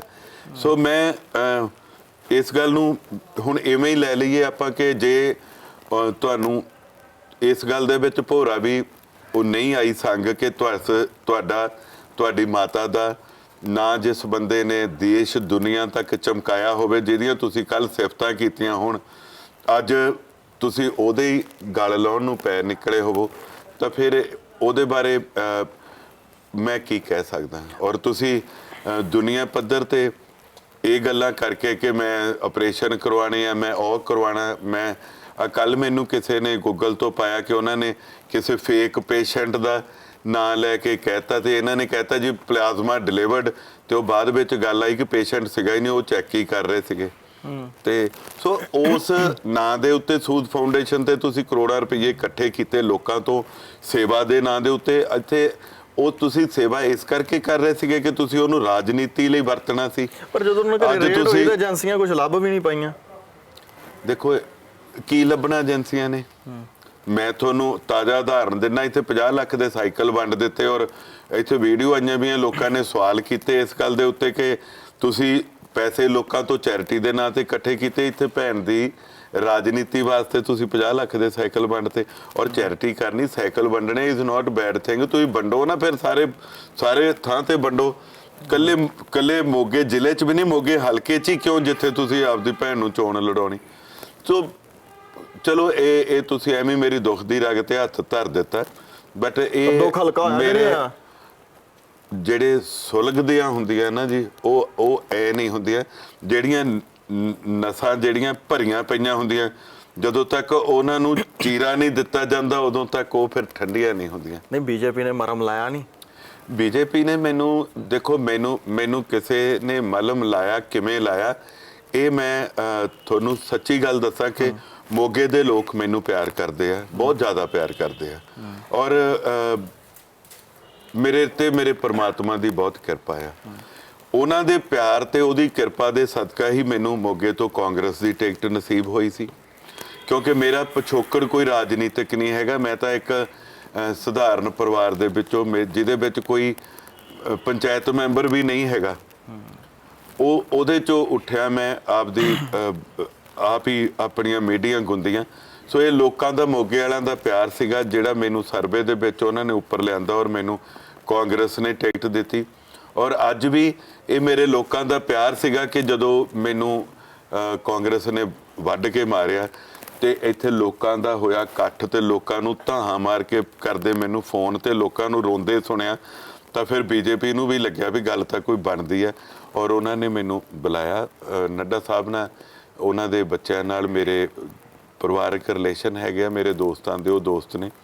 ਸੋ ਉੱਥੋਂ ਉਹਨਾਂ ਨੇ, ਮੈਂ ਬੜਾ ਧੰਨਵਾਦ ਕਰਦਾ ਬੀਜੇਪੀ ਦੇ ਸਮੁੱਚੇ ਪਰਿਵਾਰ ਦਾ, ਚਾਹੇ ਉਹ ਮੋਗੇ ਵਾਲੇ ਹੋਣ, ਚਾਹੇ ਪੰਜਾਬ ਵਾਲੇ, ਚਾਹੇ ਆਲ ਇੰਡੀਆ ਵਾਲੇ, ਜਿਨ੍ਹਾਂ ਨੇ ਮੈਨੂੰ ਇਸ ਲਾਇਕ ਸਮਝਿਆ ਔਰ ਮੋਗੇ ਤੋਂ ਬੀਜੇਪੀ ਦੀ ਟਿਕਟ ਦਿੱਤੀ। ਜੇ ਕੈਪਟਨ ਸਾਹਿਬ ਹੁੰਦੇ ਫਿਰ ਕਿਸ ਤਰੀਕੇ ਦੇ ਨਾਲ ਸ਼ਤਰੰਜ ਚੱਲਦੀ ਸਿਆਸਤ ਦੀ? ਦੇਖੋ ਕੈਪਟਨ ਸਾਹਿਬ ਨੇ ਮੈਨੂੰ ਪਿਆਰ ਕਰਦੇ ਸੀ, ਔਰ ਮੈਂ ਵੀ ਫੌਜੀ ਬਾਪ ਦਾ ਬੇਟਾ ਹੋਣ ਕਰਕੇ ਬੜਾ ਉਹਨਾਂ ਨੂੰ ਉਸੇ ਤਰ੍ਹਾਂ ਹੀ ਅੱਜ ਵੀ ਸਤਿਕਾਰ ਦਿੰਦਾ। ਪਰ ਕਿਤੇ ਇਹ ਹੋ ਗਿਆ ਕਿ ਕੈਪਟਨ ਸਾਹਿਬ ਜ਼ਿਆਦਾ ਭਰੋਸਾ ਕਰ ਗਏ, ਜਿਸ ਤਰ੍ਹਾਂ ਮੈਂ ਆਪਣੇ ਸਿਆਸੀ ਆਕਿਆਂ ਤੇ ਜ਼ਿਆਦਾ ਭਰੋਸਾ ਕਰ ਗਿਆ ਤਾਂ ਵੱਢਿਆ ਗਿਆ, ਤੇ ਕੈਪਟਨ ਸਾਹਿਬ ਆਪਦੇ ਅਫਸਰਾਂ ਤੇ ਪੁਲਿਸ ਤੇ ਪ੍ਰਸ਼ਾਸਨ ਤੇ ਜ਼ਿਆਦਾ ਭਰੋਸਾ ਕਰ ਗਏ, ਉਹ ਤਾਂ ਵਿਚਾਰੇ ਸਾਈਡ ਲਾਈਨ ਹੋ ਗਏ। ਪਰ ਕਦੇ ਵੀ ਅਪਰਚੁਨਿਟੀਜ਼ ਮੁੱਕਦੀਆਂ ਨਹੀਂ। ਜਿਸ ਬੰਦੇ ਨੂੰ ਮਿਹਨਤ ਕਰਨੀ ਆਉਂਦੀ ਹੋਵੇ, ਜਿਸ ਬੰਦੇ ਤੇ ਪ੍ਰਮਾਤਮਾ ਦੀ ਕਿਰਪਾ ਹੋਵੇ, ਉਹਨੂੰ ਚਾਹੇ ਤੁਸੀਂ ਵੱਢ ਕੇ ਗੱਡ ਦਿਓ, ਉਹ ਉੱਥੋਂ ਵੀ ਪੁੰਗਰ ਪੈਂਦਾ। ਜੋ ਕੈਪਟਨ ਸਾਹਿਬ ਨਾਲ ਕਾਂਗਰਸ ਨੇ ਕੀਤਾ, ਉਹਦਾ ਅੱਜ ਉਹ ਫਿਰ ਦੁਬਾਰਾ ਸਟੈਂਡ ਹੋਣ ਦੇ ਕਗਾਰ ਤੇ ਆ। ਜੋ ਮੇਰੇ ਨਾਲ ਕੀਤਾ, ਮੈਂ ਵੀ ਮੁੜ ਆਪਣੇ ਆਪ ਨੂੰ ਐਸਟੈਬਲਿਸ਼ ਕਰਨ ਲਈ ਜੋਰ ਅਜਮਾਈ ਕਰ ਰਿਹਾ, ਔਰ ਮੈਨੂੰ ਪੂਰਾ ਭਰੋਸਾ ਆਪਣੇ ਮੋਗੇ ਦੇ ਲੋਕਾਂ ਤੇ ਔਰ ਆਪਣੇ ਉਸ ਪਰਮਾਤਮਾ ਦੇ ਉੱਤੇ ਕਿ ਹਰਜੋਤ ਕਮਲ ਦਾ ਕਮਲ ਜਿਹੜਾ ਹੈਗਾ ਉਹ ਫਿਰ ਮੁੜ ਕੇ ਮੋਗੇ 'ਚ ਖਿੜੂਗਾ। ਮੁੜੇ ਜੀ ਦੱਸੋ, ਤੁਸੀਂ ਕਿਹਾ ਤੁਸੀਂ 22 ਸਾਲ ਤੋਂ ਯੂਥ ਕਾਂਗਰਸ ਦੇ ਨਾਲ ਸੀਗੇ। ਭਾਜਪਾ ਦੀ ਤੇ ਕਾਂਗਰਸ ਦੀ ਜੇ ਦੇਖਿਆ ਜਾਵੇ ਆਈਡੀਓਲੋਜੀ ਦੇ ਵਿੱਚ ਜ਼ਮੀਨ ਤੇ ਆਸਮਾਨ ਜਿੱਡਾ ਫਰਕ ਹੈ। ਬਿਲਕੁਲ 22 ਸਾਲ ਦੇ ਸਫ਼ਰ ਦੇ ਵਿੱਚ ਕਾਂਗਰਸ ਦੇ ਨਾਲ ਜੁੜਨਾ ਤੇ ਉਸ ਜਗ੍ਹਾ ਨੂੰ ਛੱਡ ਕੇ ਦੁਬਾਰਾ ਭਾਜਪਾ ਦੀ ਆਈਡੀਓਲੋਜੀ ਦੇ ਵਿੱਚ ਆ ਜਾਣਾ, ਉਹ ਆਈਡੀਓਲੋਜੀ ਦੇ ਨਾਲ ਤੁਸੀਂ ਇਤਫਾਕ ਰੱਖਦੇ ਹੋ? ਦੇਖੋ ਮੈਂ ਆਈਡੀਓਲੋਜੀ ਜਿਹੜੀ ਮੰਨਦਾ ਹੈਗਾ, ਬੇਸਿਕਲੀ ਮੇਰੇ ਤੇ ਕਾਂਗਰਸ ਦੀ ਵੀ ਕੋਈ ਆਈਡੀਓਲੋਜੀ ਦਾ ਮੈਨੂੰ ਨਹੀਂ ਸਮਝ, ਤੇ ਭਾਜਪਾ ਦੀ ਚ ਕਿਹੜੀ ਗੱਲ ਤੋਂ ਤੁਸੀਂ ਡਿਫਰੈਂਸ ਕਹਿੰਦੇ ਹੋ? ਕਿਸ ਗੱਲ ਨੂੰ ਡਿਫਰੈਂਸ ਕਹਿੰਦੇ ਹੋ? ਇੱਕ ਬੋਲਿਓ ਕੋਈ। ਉਹ ਹਿੰਦੂਤਵ ਦੀ ਗੱਲ ਕਰਦੇ ਆ, ਕਾਂਗਰਸ ਕਹਿੰਦੀ ਕਿ ਅਸੀਂ ਸੈਕੂਲਰ ਆ। ਦੇਖੋ ਗੱਲ ਇੱਕ ਹੈ, ਜਦੋਂ ਤੱਕ ਭਾਜਪਾ ਹਿੰਦੂ ਸਟੇਟਾਂ ਦੇ ਵਿੱਚ ਰਾਜ ਕਰਦੀ ਤਾਂ ਉਹ ਹਿੰਦੂਤਵ ਦੀ ਗੱਲ ਕਰੂਗੀ। ਅੱਜ ਭਾਜਪਾ ਨੇ ਹਰਜੋਤ ਕਮਲ ਨੂੰ ਲਿਆਂਦਾ, ਅੱਜ ਭਾਜਪਾ ਨੇ ਫਤਿਹ ਜੰਗ ਬਾਜਵਾ ਜੀ ਨੂੰ ਲਿਆਂਦਾ, ਅੱਜ ਰਾਣਾ ਸੋਢੀ ਜੀ ਨੂੰ ਲਿਆਂਦਾ, ਬਹੁਤ ਸਾਰੇ ਇਹੋ ਜਿਹੇ ਚਿਹਰੇ ਹੋਰ। ਰਾਤ ਮੈਂ ਮਿਲਿਆ, ਪਰਮਿੰਦਰ ਬਰਾੜ ਜੀ ਬੈਠੇ ਸੀ ਜਿਹੜੇ ਸ਼੍ਰੋਮਣੀ ਅਕਾਲੀ ਦਲ ਦੇ, ਸੁਖਬੀਰ ਬਾਦਲ ਜੀ ਦੇ OSD ਰਹੇ ਨੇ। ਸੋ ਇਦਾਂ ਦੇ ਚਿਹਰੇ ਜਦੋਂ ਆਣਗੇ ਪੰਜਾਬ ਦੇ ਵਿੱਚੋਂ ਆ ਕੇ ਤਾਂ ਜ਼ਰੂਰ ਉਹ ਪੰਜਾਬੀਆਂ ਦੀ ਔਰ ਗੱਲ ਕਰਨਗੇ, ਸਿੱਖਾਂ ਦੀ। ਔਰ ਜਦੋਂ ਇਹ ਪਰਸੈਪਸ਼ਨ ਬਣ ਜਾਂਦੀ ਕਿਸੇ ਦੇ ਵੀ ਵਾਸਤੇ, ਤੇ ਉਹ ਜੇ ਇਹ ਹਿੰਦੂ ਹੁਣ ਕੀ ਹੈ ਕਿ ਭਾਜਪਾ ਦੀ ideology is not ਹਿੰਦੂਜ਼ਮ। Bhajpa the ideology ਨੂੰ ਥੱਲੇ ਐਸਟੈਬਲਿਸ਼ ਕਿਵੇਂ ਕੀਤਾ ਹੈ ਕਿ ਉਹ ਪਰਸੈਪਸ਼ਨ ਇੱਕ ਬਣ ਜਾਂਦੀ ਹੈ ਵੀ ਇਹ ਤਾਂ ਜੀ ਹਿੰਦੂਆਂ ਦੀ ਪਾਰਟੀ ਹੈ। ਜਦੋਂ ਹਰਜੋਤ ਕਮਲ ਵਰਗੇ ਬੰਦੇ, ਰਾਣਾ ਸੋਢੀ ਜੀ ਵਰਗੇ ਬੰਦੇ ਜਿਹੜੇ ਲਿਬਰਲ ਪਾਰਟੀ ਚੋਂ ਆਏ ਵੇ ਆ, ਜੇ ਉਹਨਾਂ ਨੂੰ ਉਹ ਐਕਸੈਪਟ ਕਰ ਰਹੇ ਆ ਤਾਂ ਫਿਰ ਆਪੇ ਹੀ ਉੱਥੇ ਲਿਬਰਲਾਈਜੇਸ਼ਨ ਦੀ ਗੱਲ ਹੋਊਗੀ।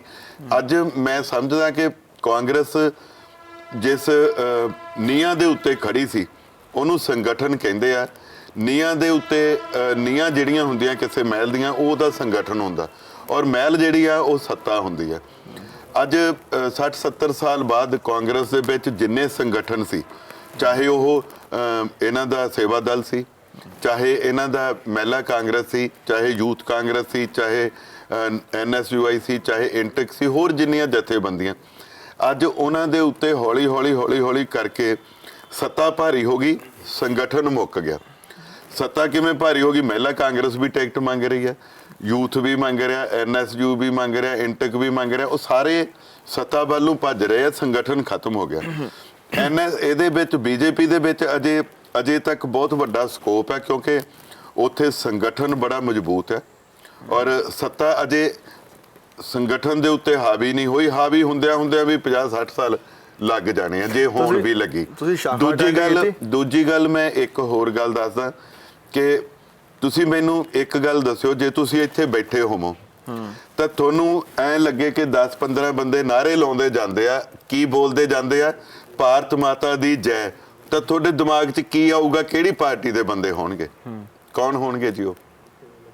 ਦੇਸ਼ ਭਗਤ ਹੋਏਗਾ? ਨਹੀਂ, it's my question for you ਕਿ ਮੈਂ ਕਹਿ ਰਿਹਾ ਦੇਸ਼ ਭਗਤ ਨਹੀਂ, ਉਹ ਕਿਹੜੀ ਪਾਰਟੀ ਦੇ ਬੰਦੇ ਹੋਣਗੇ ਜਿਹੜੇ ਭਾਰਤ ਮਾਤਾ ਕੀ ਜੈ ਦੇ ਨਾਅਰੇ ਲਾਉਂਦੇ ਜਾਣਗੇ? ਮੈਂ ਕਹਿੰਦਾ ਭਾਰਤ ਮਾਤਾ ਕੀ ਜੈ, ਮੈਂ ਦੇਸ਼ ਭਗਤ। ਦੇਖੋ ਇਹ ਫਿਰ ਤੁਸੀਂ ਪੱਤਰਕਾਰਾਂ ਵਾਲੀਆਂ ਉਹ ਚਾਲਬਾਜ਼ੀਆਂ ਨਾਲ ਨਾ ਬੁਝਾਓ। ਮੈਂ ਪਾਰਟੀ ਦੇ ਨਾਲ ਭਾਰਤ ਮਾਤਾ ਕੀ ਜੈ ਅੱਜ ਜੇ ਕੋਈ ਕਹਿੰਦਾ ਸਿਰਫ ਜੋ ਜੀ ਮੈਨੂੰ ਇੱਕ ਚੀਜ਼ ਦੱਸੋ, ਜਿਹੜਾ ਬੰਦਾ ਭਾਰਤ ਮਾਤਾ ਦੀ ਜੈ ਕਹੇਗਾ ਉਹ ਭਾਜਪਾ ਦੇ ਨਾਲ ਹੀ ਜੁੜਿਆ ਰਹੇਗਾ? ਮੈਂ ਇਹ ਗੱਲ ਦੇਸ਼ ਨੂੰ ਪਿਆਰ ਕਰਦੇ ਹਾਂ, ਅਸੀਂ ਦੇਸ਼, ਮੈਂ ਤਾਂ ਫਿਰ ਇਹੀ ਗੱਲ ਤਾਂ ਮੈਂ what I want to convey you, ਇਹ ਮੈਂ ਤੁਹਾਨੂੰ ਕਨਵੇ ਕੀ ਕਰ ਰਿਹਾ? ਮੈਂ ਇਹੀ ਕਨਵੇ ਕਰ ਰਿਹਾ ਕਿ ਅੱਜ ਅਸੀਂ ਉਸ ਕਾਂਗਰਸ ਤੋਂ, ਅਸੀਂ ਦੂਜਿਆਂ ਤੋਂ ਹੌਲੀ ਉਸ ਗੱਲ ਤੋਂ, ਸੇਵਾ ਦਲ ਵਾਲੀ ਜਿਹੜੀ ਸੀਗੀ ਸਾਡੀ ਸੋਚ ਹੁੰਦੀ ਸੀ, ਉਹਨਾਂ ਤੋਂ ਪਿੱਛੇ ਆ ਗਏ। ਅੱਜ ਭਾਜਪਾ ਦੇ ਵਰਕਰ ਅਜੇ ਤੁਹਾਨੂੰ, ਹੁਣ ਤੁਸੀਂ ਮੰਨਿਆ ਨਹੀਂ ਉਹ ਗੱਲ ਕੈਮਰੇ ਦੇ ਮੂਹਰੇ, ਤੁਸੀਂ ਉਸ ਗੱਲ ਨੂੰ ਜਿਵੇਂ ਮਰਜ਼ੀ ਘੁਮਾ ਲਓ, but it is reality, it's reality ਕਿ ਜਦੋਂ ਤੁਹਾਨੂੰ ਇਹ ਗੱਲ ਸੁਣਾਈ ਦਊਗੀ ਨਾ, ਭਾਰਤ ਮਾਤਾ ਕੀ ਜੈ ਬੋਲਦੇ ਜਾਂਦੇ, ਭਾਰਤ ਮਾਤਾ ਤੁਹਾਡੇ ਜ਼ਿਹਨ ਚ ਆਊਗਾ ਵੀ ਆ ਯਾਰ BJP ਵਾਲੇ ਕੋਈ ਜਾਂਦੇ ਹੋਣੇ। ਸੋ ਤੇ ਕਾਂਗਰਸ ਵਾਲਿਆਂ ਦਾ ਕਿਵੇਂ ਪਤਾ ਲੱਗਦਾ ਹੁੰਦਾ ਸੀ? ਉਹਨਾਂ ਦਾ ਕੀ ਨਾਰਾ ਹੁੰਦਾ ਸੀ? ਦੇਖੋ ਗੱਲ ਇੱਕ ਹੈ, ਤੁਸੀਂ ਮੇਰੇ ਨਾਲ ਉਹ ਗੱਲਾਂ, ਮੈਂ ਤੁਹਾਨੂੰ ਹਰ ਦਾ ਜਵਾਬ ਦੇਣ ਨੂੰ ਤਿਆਰ ਹਾਂ ਜਿਹੜੀਆਂ ਮੇਰੇ ਨਾਲ ਰਿਲੇਟਡ ਆ। ਮੈਂ ਕਾਂਗਰਸ ਕੀ ਕਹਿੰਦੀ ਸੀ, ਭਾਜਪਾ ਕੀ ਕਹਿੰਦੀ ਸੀ, ਇਹਨਾਂ ਗੱਲਾਂ ਤੇ ਜੇ ਤੁਸੀਂ ਮੇਰੀ ਗੱਲ ਦਾ ਜਵਾਬ ਨਹੀਂ ਦੇ ਰਹੇ ਜਿਹੜੀ ਮੈਂ ਪੁੱਛਣੀ ਚਾਹੁੰਦਾ ਸੀ, then why I should reply your answer what you want to ask? ਮੈਂ ਤੇ ਕਹਿਣਾ ਪਿਆ ਹਰ ਦੇਸ਼ ਭਗਤ ਹੀ ਕਹਿੰਦਾ ਹੈਗਾ ਭਾਰਤ ਮਾਤਾ ਦੀ ਜੈ। ਫਿਰ ਇਹਦਾ ਮਤਲਬ ਕਿਸੇ ਪਾਰਟੀ ਨਾਲ ਨਹੀਂ ਜੋੜ ਸਕਦੇ, ਤੁਸੀਂ ਨਹੀਂ ਜੋੜ ਸਕਦੇ, ਪਰ ਭਾਰਤ ਮਾਤਾ ਕੀ ਜੈ ਅੱਜ ਦੀ ਡੇਟ ਦੇ ਵਿੱਚ ਮੈਨੂੰ ਲੱਗਦਾ, ਜਦੋਂ ਫੌਜ 'ਚ ਸੀਗੇ ਜਾਂ ਤੁਹਾਡਾ ਜਿਹੜਾ ਫੌਜੀ ਬੈਕਗ੍ਰਾਉਂਡ ਆ, ਤੁਸੀਂ ਉਦੋਂ ਵੀ ਤਾਂ ਕਹਿੰਦੇ ਹੀ ਹੋਵੋਗੇ ਭਾਰਤ ਮਾਤਾ ਕੀ ਜੈ। ਫਿਰ ਅੱਜ ਦੀ ਗੱਲ ਤੁਸੀਂ ਉਸ ਗੱਲ ਨੂੰ ਜਿੰਨਾ ਮਰਜ਼ੀ ਉਲਝਾ ਲਓ, ਬਟ ਕਿਤੇ ਨਾ ਕਿਤੇ ਤੁਹਾਡਾ ਦਿਮਾਗ ਚੋਂ ਤੁਸੀਂ ਜੋ ਮਰਜ਼ੀ ਉਲਝਾ ਲਓ, ਤੁਹਾਡਾ ਦਿਲ ਕਹਿੰਦਾ ਹੋਊਗਾ ਵੀ ਹਾਂ ਯਾਰ ਇਹ BJP ਵਾਲੀ ਕਰਦੇ ਹੁੰਦੇ ਭਾਰਤ ਮਾਤਾ ਕੀ ਜੈ। ਮੰਨ ਲੈਣਾ ਤੁਸੀਂ ਇਹ ਗੱਲ ਨੂੰ, ਇੱਥੇ ਨਾ ਮੰਨੋ ਕੈਮਰੇ ਦੇ ਸਾਹਮਣੇ, ਪਰ ਤੁਸੀਂ ਮੰਨ ਲੈਣਾ। What I want to convey is nothing more. ਮੈਂ ਕੋਈ ਜਿੱਤਣਾ ਨਹੀਂ ਤੁਹਾਡੇ ਤੋਂ, ਤੁਸੀਂ ਜਿੱਤੇ ਮੈਂ ਹਾਰਿਆ, ਬਟ ਮੈਂ ਇਹ ਗੱਲ ਕਹਿਣੀ ਚਾਹੁੰਦਾ ਕਿ ਅੱਜ ਇਹ ਮਤਲਬ ਇਦਾਂ ਦੀ ਕੋਈ ਗੱਲ ਨਹੀਂ। ਅੱਜ ਭਾਰਤ ਮਾਤਾ ਦੀ ਜੈ ਕਹਿਣ ਵਾਲੀ BJP ਪਾਰਟੀ ਹੈ, ਔਰ ਇਹਦੇ ਤੇ ਠੀਕ ਹੈ ਕਿਉਂਕਿ ਪੰਜਾਬ ਦੇ ਵਿੱਚ ਉਹ ਪਹਿਲੀ ਵਾਰ ਆਪਣੇ ਕਮਲ ਦੇ ਫੁੱਲ ਤੇ ਆਏ ਆ। ਅੱਗੇ ਪੰਜਾਬ ਦੇ ਲੋਕ ਸ਼੍ਰੋਮਣੀ ਅਕਾਲੀ ਦਲ ਦੇ ਨਾਲ ਉਹਨਾਂ ਦਾ ਗੱਠਜੋੜ ਹੋਣ ਕਰਕੇ ਜੋ ਸ਼੍ਰੋਮਣੀ ਅਕਾਲੀ ਦਲ ਦਾ ਅਕਸ ਸੀਗਾ ਉਹਨੂੰ ਹੀ ਵੋਟ ਪੈਂਦੀ ਰਹੀ ਹੈ। ਅੱਛਾ ਜੋ ਜੀ, ਇੱਕ ਮੇਰਾ ਵੈਸੇ ਹੀ ਇਨੋਸੈਂਟ ਜਿਹਾ ਸਵਾਲ ਹੈ, ਮੈਂ ਤੁਸੀਂ ਪੁੱਛਣਾ ਇਨੋਸੈਂਟ ਹੈ ਨਹੀਂ ਵੈਸੇ। ਹਰਜੋਤ ਜੀ, ਸਵਾਲ ਇਹ ਸੀਗਾ ਕਿ ਆਪਣੀ ਦੇਸ਼ ਭਗਤੀ ਦਾ ਪ੍ਰਮਾਣ ਦੇਣ ਦੇ ਲਈ ਇਹ ਜ਼ਰੂਰੀ ਹੁੰਦਾ ਕਿਸੇ ਪਾਰਟੀ ਦੇ ਨਾਲ ਜੁੜਨਾ? ਹਾਲਾਂਕਿ ਤੁਸੀਂ ਮੈਨੂੰ ਕਿਹਾ ਮੈਂ ਇਨੋਸੈਂਟ ਨਹੀਂ ਹੈਗਾ, ਮੈਂ ਇਨੋਸੈਂਟ ਨਾ, ਮੈਂ ਉਹ ਤ੍ਰਿਖਾ ਜੀ ਤੁਹਾਡੇ ਸਵਾਲਾਂ ਤੋਂ ਜਿਵੇਂ ਤੁਸੀਂ ਮੈਨੂੰ ਉਲਝਾਉਣ ਦੀਆਂ ਕੋਸ਼ਿਸ਼ਾਂ 'ਚ ਹੈ, ਸਪੋਕਸਮੈਨ ਇਦਾਂ ਦਾ ਨਹੀਂ ਹੈਗਾ, ਬਹੁਤ ਪੱਧਰਾ ਅਖਬਾਰ ਹੈ ਤੇ ਪੱਧਰਾ ਚੈਨਲ ਹੈ, ਬਟ ਮੈਂ ਐਪਰੀਸ਼ੀਏਟ ਕਰਦਾ ਕਿ ਤੁਸੀਂ ਅੱਛੀ ਪੱਤਰਕਾਰੀ ਕਰ ਰਹੇ ਹੋ ਔਰ ਤੁਸੀਂ ਦੂਜੇ ਨੂੰ ਕੀ what you want to explore ਤੁਸੀਂ ਉਹ ਕੱਢਣ ਦੀ ਕੋਸ਼ਿਸ਼ ਜਾਰੀ ਹੋ। ਇਹ ਗੱਲ ਜਿਹੜੀ ਤੁਸੀਂ ਮੈਨੂੰ ਹੁਣ ਪੁੱਛੀ ਆ ਕਿ ਕਿਸੇ ਨੂੰ ਪਾਰਟੀ ਲਈ ਨਾਲ ਜੋੜ ਕੇ ਦੇਸ਼ ਭਗਤੀ, ਇਹ ਮੇਰਾ ਜਵਾਬ ਨਹੀਂ ਸੀਗਾ ਹੋਣਾ ਚਾਹੀਦਾ ਇਹ, ਬਟ ਤੁਹਾਡਾ ਸਵਾਲ ਇਹ ਸੀਗਾ ਕਿ ਆਈਡੀਓਲੋਜੀ ਵੱਖਰੀ ਵੱਖਰੀ and I want to convey, ਤੁਸੀਂ ਹੁਣ ਇਹ ਗੱਲ ਮੇਰੀ ਮੰਨ ਗਏ ਕਿ ਕਾਂਗਰਸ ਕਿਉਂ ਨਹੀਂ। ਮੈਂ ਤੁਹਾਨੂੰ ਇਹੀ ਤਾਂ ਕਹਿਣਾ ਚਾਹੁੰਦਾ ਸੀ, ਮੈਂ ਇਹ ਮਨਾਉਣਾ ਚਾਹੁੰਦਾ ਸੀ ਕਿ ਕਾਂਗਰਸ ਹਮੇਸ਼ਾ ਜੈ ਹਿੰਦ ਕਹਿੰਦੇ ਆ, ਜੈ ਹਿੰਦ ਮਤਲਬ ਵੀ ਉਹੀ ਹੈ, ਤੇ ਬੀਜੇਪੀ ਵਾਲੇ ਭਾਰਤ ਮਾਤਾ ਕੀ ਜੈ ਕਹਿੰਦੇ ਉਹ ਵੀ ਉਹੀ ਹੈ। Then where is the difference between ideology? It is only the perception ਜਿਹੜੀ ਲੋਕਾਂ ਨੇ ਇੱਕ ਪਰਸੈਪਸ਼ਨ ਬਣਾਤੀ ਆ। ਇਹ ਹਿੰਦੂਤਵ ਦੀ ਗੱਲ ਕਰਦੇ, ਉਹਦੀ ਗੱਲ ਕਰਦੇ, ਬਟ ਇਹ ਦੂਰੀਆਂ ਮਿਟਣਗੀਆਂ ਜਦੋਂ ਉਹ ਪਾਰਟੀ ਪੰਜਾਬ ਚ ਆਊਗੀ ਤਾਂ ਨੈਚੁਰਲੀ ਪੰਜਾਬ ਦੀ ਗੱਲ ਕਰੂਗੀ। ਹੁਣ ਹਰਜੋਤ ਜੀ, ਮੈਂ ਤੁਹਾਡੇ ਕੋਲ ਇਹ ਜਾਣਨਾ ਚਾਹਨਾ ਕਿ ਤੁਹਾਡਾ ਰੋਡ ਮੈਪ ਹੈ ਕੀ ਹੈ? ਕਈ ਸਮਰਥਕਾਂ ਨੂੰ ਜਦੋਂ ਮਿਲੀਦਾ ਉਹ ਕਹਿੰਦੇ ਆ ਕਿ ਯਾਰ ਅਸੀਂ ਜਦੋਂ ਬੰਦ ਕਮਰੇ ਦੇ ਵਿੱਚ ਹੁੰਨੇ ਆ ਤਾਂ ਅਸੀਂ ਬੀਜੇਪੀ ਦਾ ਪਾ ਲੈਂਦੇ ਆ, ਲੇਕਿਨ ਜਦੋਂ ਅਸੀਂ ਬਾਹਰ ਪਬਲਿਕਲੀ ਆਉਂਦੇ ਆ ਤਾਂ ਸਾਨੂੰ ਥੋੜੀ ਮੁਸ਼ਕਲ ਹੁੰਦੀ ਹੈ, ਗੁਰੇਜ ਕਰਦੇ ਆ ਅਸੀਂ ਪਾਉਣ ਦੇ ਵਿੱਚ।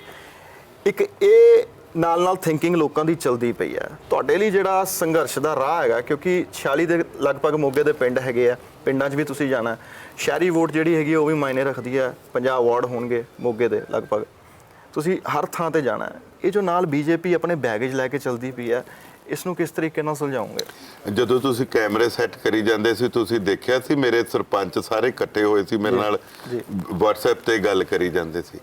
ਮੈਂ 15 ਦਿਨ ਪਹਿਲਾਂ ਆਇਆ ਪਿਆ ਕੈਂਡੀਡੇਟ ਨਹੀਂ ਹੈਗਾ।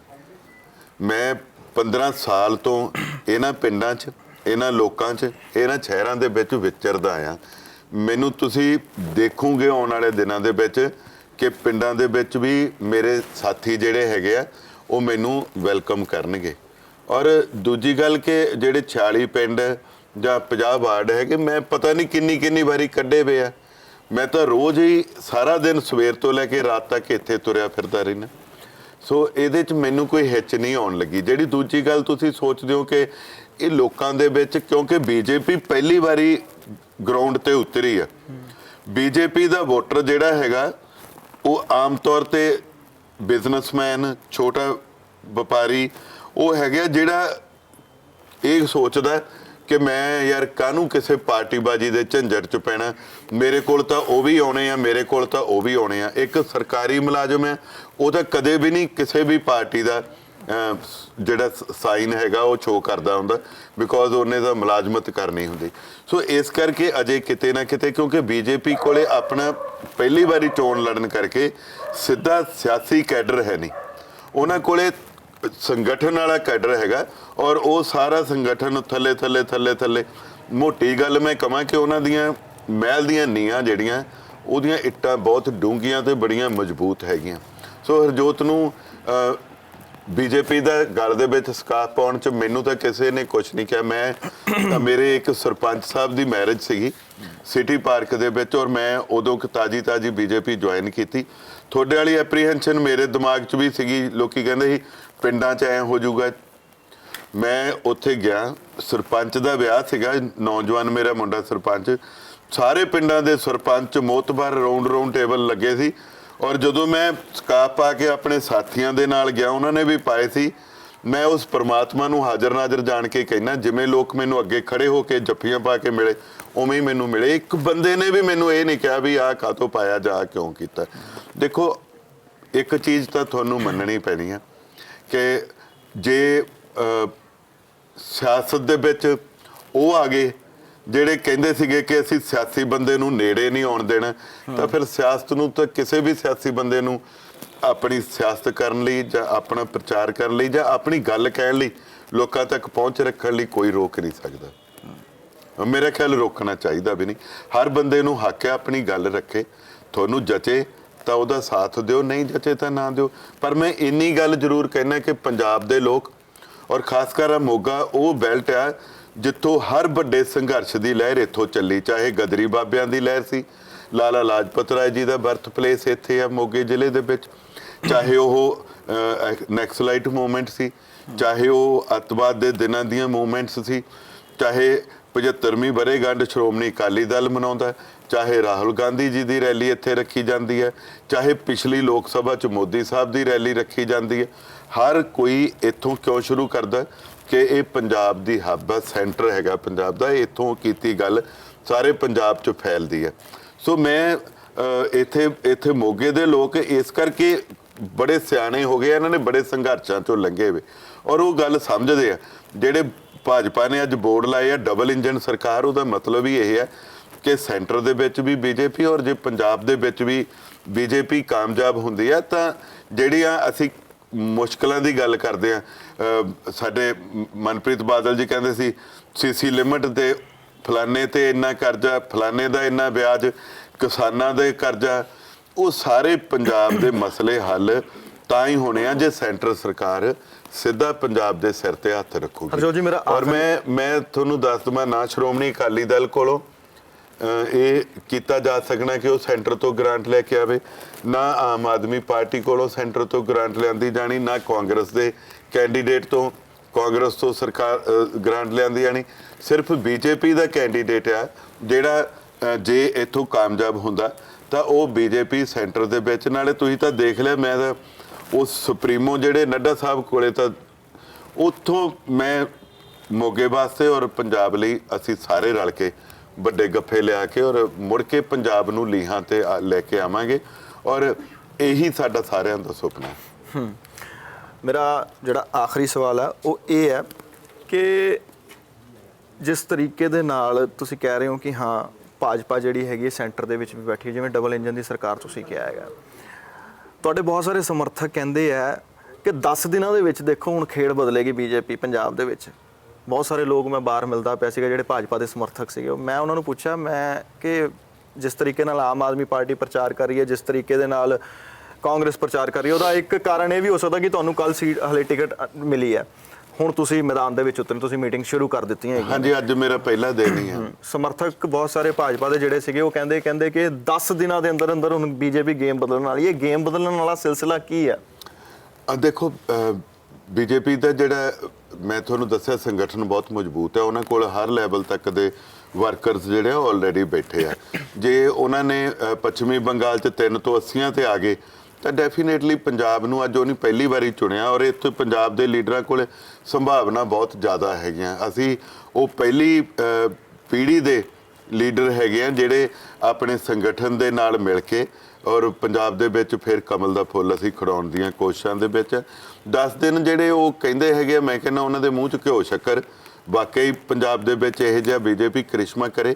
ਪਰ ਮੇਰਾ ਖਿਆਲ ਉਹ ਬਹੁਤਿਆਂ ਦਾ ਹੋ ਸਕਦਾ ਇੱਦਾਂ ਦਾ ਮਕਸਦ ਹੋਵੇ ਕਿ ਅਜੇ ਟਿਕਟਾਂ ਵਾਲੀ ਜਿਹੜੀ ਸੀਗੀ ਪਹਿਲੀ ਸਾਰਿਆਂ ਦੀ ਦੌੜ ਉੱਥੇ ਤੱਕ ਸੀ ਔਰ ਹਰੇਕ ਜਿਹੜੇ ਛੋਟੇ ਤੋਂ ਵੱਡੇ ਟਿਕਟਾਂ ਲੈਣ ਵਾਲੇ ਵੀ ਔਰ ਟਿਕਟਾਂ ਦੇਣ ਵਾਲੇ ਵੀ ਸਾਰੇ ਉਸ 'ਚ ਰੁੱਝੇ ਪਏ ਸੀ, ਉਲਝੇ ਪਏ ਸੀ। ਸੋ ਹੁਣ ਜਿਵੇਂ ਹੀ ਟਿਕਟਾਂ ਦੀ ਵੰਡ ਹੋ ਜੂਗੀ ਤੋਂ ਆਪਣੇ ਆਪਣੇ ਜਿਹੜੇ ਕਾਗਜ਼ ਆ ਭਰਨੇ ਦੇ ਥੋੜੇ ਜਿਹੇ ਦਿਨ ਰਹਿ ਗਏ ਆ, ਉਹ ਜਦੋਂ ਭਰ ਲੈਣਗੇ ਤਾਂ ਫਿਰ ਪੰਜਾਬ ਦੇ ਵਿੱਚ ਬੀਜੇਪੀ ਜਿਹੜੀ ਆ ਉਹ ਪੂਰੇ ਜੋਬਨ ਤੇ ਆ ਜੂਗੀ ਔਰ ਆਪਣਾ ਜਿਹੜਾ ਇੱਥੇ ਫੁੱਲ ਪ੍ਰਚਾਰ ਕਰਨਗੇ ਔਰ ਵਧੀਆ ਤਰੀਕੇ ਨਾਲ ਇੱਥੇ ਲੀਡ ਲੈ ਕੇ ਜਾਣਗੇ। ਜਾਂਦਿਆਂ ਜੋ ਤੁਸੀਂ ਕੁਝ ਕਹਿਣਾ ਚਾਹੁੰਦੇ ਹੋ, ਜੋ ਸਾਨੂੰ ਸੁਣਦੇ ਪਏ ਦੇਖਦੇ ਪਏ ਹੋ, ਤੁਸੀਂ ਕਹਿ ਸਕਦੇ ਹੋ। ਦੋਸਤੋ, ਨਿਮਾਣਾ ਜਿਹਾ ਬੰਦਾ ਮੇਰੇ ਪਰਿਵਾਰ 'ਚੋਂ ਵੀ ਕੋਈ ਸਿਆਸੀ ਨਹੀਂ ਸੀ। ਮੇਰਾ ਜਿਹੜਾ ਸਿਆਸੀ ਕਤਲ ਹੋਇਆ ਬਚਣ ਲਈ ਪਰਮਾਤਮਾ ਨੇ ਇੱਕ ਦਰਵਾਜ਼ਾ ਖੋਲ੍ਹਿਆ ਔਰ ਮੈਂ ਤੁਹਾਡੀ ਕਚਹਿਰੀ 'ਚ ਫਿਰ ਹਾਜ਼ਰ ਹਾਂ ਔਰ ਤੁਸੀਂ ਸਾਰੇ ਇਸ ਗੱਲ ਦੇ ਗਵਾਹ ਆ ਕਿ ਮੈਂ ਬਾਜ਼ਾਰ ਦੇ ਵਿੱਚੋਂ ਲੰਘਦੇ ਹੋਇਆਂ ਵੀ ਕਦੀ ਕਾਰ ਦਾ ਸ਼ੀਸ਼ਾ ਤਾਂ ਨਹੀਂ ਕੀਤਾ ਔਰ ਜਿਹੜੀ ਡਿਵੈਲਪਮੈਂਟ ਦੀਆਂ ਮੈਂ ਗੱਲਾਂ ਕੀਤੀਆਂ ਉਹਦੇ ਤੋਂ ਬਿਨਾਂ ਅੱਜ ਹਰ ਬੰਦਾ ਇੱਕ ਗੁਰਬਾਣੀ ਦੀ ਲਾਈਨ ਆ, ਸੈਲ ਪੱਥਰ ਮੇ ਜਨ ਤੋਂ ਪਾਏ ਤਾਂ ਘਰ ਰਿਜਕ ਆਗੇ ਕਰ ਧਰਿਆ, ਹਰੇਕ ਜਿਸ ਬੰਦੇ ਨੂੰ ਜੀਵਨ ਦਿੱਤਾ ਪ੍ਰਮਾਤਮਾ ਨੇ, ਉਹਨੂੰ ਉਹਦਾ ਰਿਜ਼ਕ ਸਿਲਾਂ ਦੇ ਵਿੱਚ, ਪੱਥਰਾਂ ਦੇ ਵਿੱਚ, ਪਾਣੀਆਂ ਦੇ ਵਿੱਚ, ਸਿੱਪੀਆਂ ਘੋਗਿਆਂ 'ਚ ਵੀ ਦਿੱਤਾ। ਅਸੀਂ ਸਾਰੇ ਤੁਰੇ ਕਾਹਦੇ ਲਈ ਫਿਰਦੇ ਹਾਂ? ਇੱਕ ਮਾਨ ਸਨਮਾਨ ਲਈ ਤੁਰੇ ਫਿਰਦੇ ਹਾਂ। ਔਰ ਜੇ ਤੁਸੀਂ ਸਮਝਦੇ ਹੋ ਕਿ ਹਰਜੋਤ ਕਮਲ ਨੇ ਆਪਣੀਆਂ ਮਾਵਾਂ ਨੂੰ, ਆਪਣੀਆਂ ਭੈਣਾਂ ਨੂੰ, ਆਪਣੇ ਬਜ਼ੁਰਗਾਂ ਨੂੰ, ਆਪਣੇ ਸਾਥੀਆਂ ਨੂੰ ਹਮੇਸ਼ਾ ਸਿਰ ਝੁਕਾ ਕੇ, ਪੈਰੀਂ ਹੱਥ ਲਾ ਕੇ, ਗਲਵੱਕੜੀ ਪਾ ਕੇ ਮਾਨ ਸਨਮਾਨ ਦਿੱਤਾ, ਤਾਂ ਹਰਜੋਤ ਦਾ ਵੀ ਮਾਨ ਸਨਮਾਨ ਇਹ ਬਹਾਲ ਰੱਖਿਓ। ਇਸ ਵਾਰ ਮੋਗੇ 'ਚ ਤੁਸੀਂ ਪਾਰਟੀਬਾਜੀ ਜਿਹੜੀ ਵੀ ਹੋਵੇ ਤੁਹਾਡੀ, ਤੁਹਾਨੂੰ ਮੁਬਾਰਕ। ਪਰ ਮੈਂ ਤੁਹਾਡੇ ਤੋਂ ਹੱਥ ਜੋੜ ਕੇ ਪਿਛਲੀਆਂ ਕੋਈ ਗਲਤੀਆਂ ਹੋਈਆਂ ਉਹਦੇ ਲਈ ਖਿਮਾ ਦਾ ਜਾਚਕ ਹਾਂ, ਔਰ ਐਤਕੀ ਕਮਲ ਖਿਲਾ ਦਿਓ। ਬਹੁਤ ਬਹੁਤ ਸ਼ੁਕਰੀਆ ਵਕਤ ਦੇਣ ਦੇ ਲਈ। Thank you. ਭਾਰਤ ਮਾਤਾ ਕੀ ਜੈ। भारत माता की जय और जय हिंद।